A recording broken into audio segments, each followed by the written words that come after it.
Meron po bang nangyaring masama doon sa bahay?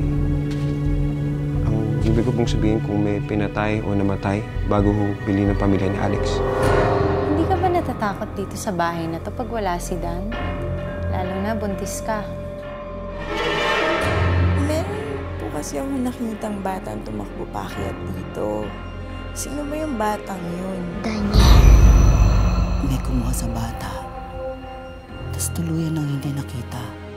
Hindi ko po maintindihan yung nangyayari sa akin. May nagbumulto po sa bahay ko. May naramdaman akong galit na espiritu.